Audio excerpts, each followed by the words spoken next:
My name is Lauren Sowell, and I am a sex traffic survivor of 7 years. I was in a lifestyle of drugs and sex, which led me to have many encounters with the hospital.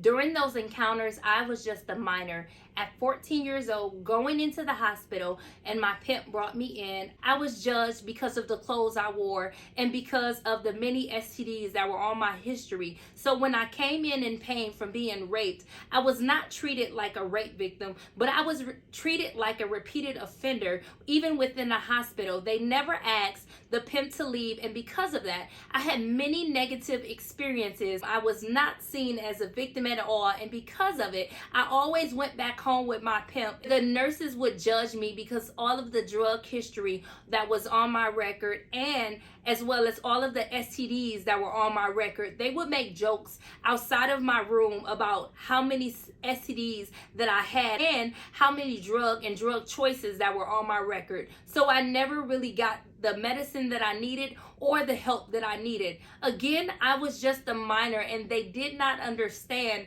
that I was actually someone who was a victim, and I was not with a family member. They never asked, was I related? They never asked if that was my father or a parental figure. He signed all my paperwork and we left same day.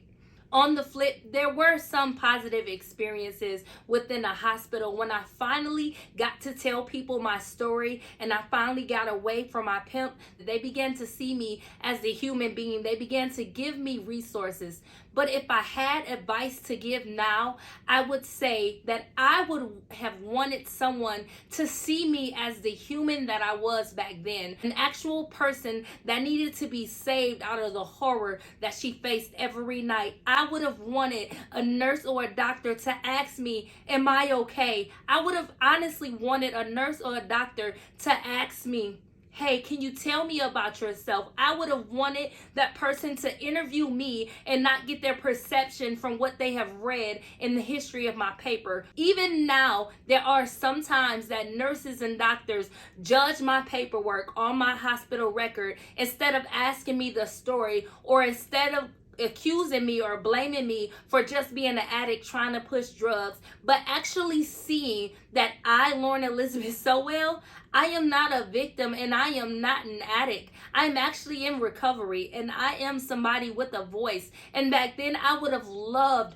someone to rescue me and give me the resource. Don't let me go home with the attacker. I would have loved someone to keep me in the hospital overnight or admit me until they can get to the real reason and see the red flags of every bruise when they did a physical examination of all of the marks on my legs, of all of the heroin tread marks on my arms, and all of the black eyes, instead of assuming that I got it because I was high. I would have loved someone to just see me, and I would have loved someone to ask me the truth.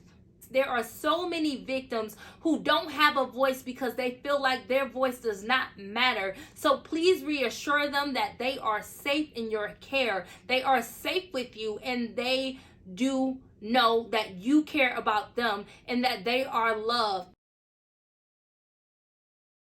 Currently, I am a preschool teacher and a human traffic advocate, and I am also a mentor with my own nonprofit called The Unseen Generation, which focuses on giving voice to the silent and showing that we as a people can be visible. Even in time, we can be triumphant over trials. Thank you so much for everything that you do in the healthcare system, and thank you so much for giving me this opportunity to show you the victorious side of being a survivor in this time. Thank you for caring.